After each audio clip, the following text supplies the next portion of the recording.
तो वो हिजाब की कंट्रोवर्सी नहीं, वो बुर्के की कंट्रोवर्सी है। हिजाब तो सिर्फ सर में वो बांधने को कहते हैं, ये बुर्के की कंट्रोवर्सी है। और मीडिया उसको झूठ मूठ हिजाब कंट्रोवर्सी इसलिए बोल रहा है कि फॉरेन में, अमेरिका और बाकी जगह में हिजाब वर्ड को लेके थोड़ी सेंसिटिव हैं लोग। बुर्का बोलेंगे तो वो लोग भी उसके अगेंस्ट खड़े हो जाएंगे। अमेरिका में बुर्का उर्का कोई नहीं एक्सेप्ट करता है, हिजाब तक ठीक है।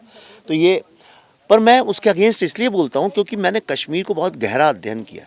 कश्मीर में अगर आप देखें तो 80 के पहले की जो लड़कियां थीं वो बिल्कुल आपसे भी ज़्यादा मॉडर्न कपड़े पहनती। मॉडर्न का मतलब मेरा ये नहीं है कि कम कपड़े पहनना, मॉडर्न से मतलब वेस्टर्न जीन्स पहनती थी, शर्ट पहनती थी, टी शर्ट्स पहनती थी, हर तरह के कपड़े। और उन लोगों को ऐसा नहीं था कि कोई सोसाइटी बांध रही है कि तुम्हें ये पहनना ही पड़ेगा चाहे कुछ भी हो जाए।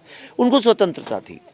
और फिर एक ऑर्गेनाइजेशन आई, उन लोगों ने फिर लड़कियों को मार मार के पीट पीट के ये बोला कि अगर तुम पूरा बुर्का नहीं पहनोगी और आंखें भी नहीं दिखनी चाहिए। देखिए वहाँ पे जाली वाला बुर्का, कई जगह पे इतना दिखता है आंखें, वो भी नहीं, यानी तुम कुछ नहीं, तुम्हारी आंखें भी नहीं दिखनी चाहिए, तुम्हें जेल की तरह। और मार मार के उनको बुर्का पहनाना शुरू किया। और सिर्फ उतना ही नहीं, जब ये प्रोसेस पूरी हो गई लड़कियों को बुर्का पहनाने की, आप एक महिला आप समझ सकती हैं, उसके बाद जो दूसरी लड़कियाँ थीं उन लोगों को बोला तुम तिलक लगाओ ताकि पता चले दूर से कि तुम हिंदू हो और हम तुमको पकड़ सकें। तो मुझे पता है ये कैसे शुरू होता है सारी दुनिया में। अफ़गानिस्तान, ईरान में देखिए आप, इराक में देखिए, वहाँ पे लड़कियाँ छोटे छोटे स्कर्ट पहनती थीं, बीचेस में बिकिनी पहन के जाती थी, उन सब की फ़ोटोज़ अवेलेबल हैं। लेकिन जब टेररिज्म घुसा वहाँ पे, ये इस्लामिक टेररिज्म के साथ सबसे बड़ी प्रॉब्लम ये है कि ये जाते घुसते ही साथ सबसे पहले महिलाओं का और वीकर सेक्शंस को दबाता है, टॉर्चर करता है, उनको बुर्के के अंदर भर देता है।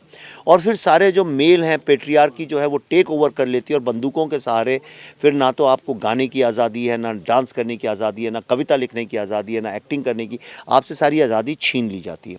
और धीरे धीरे वहाँ से आर्ट, लिटरेचर सब खत्म हो जाता है और सिर्फ बंदूकों के राज में वही लोग रह पाते हैं जो उन बंदूकों के ऑर्डर को मानते हैं। इसलिए मैं इसके अगेंस्ट हमेशा आवाज़ उठाता हूँ।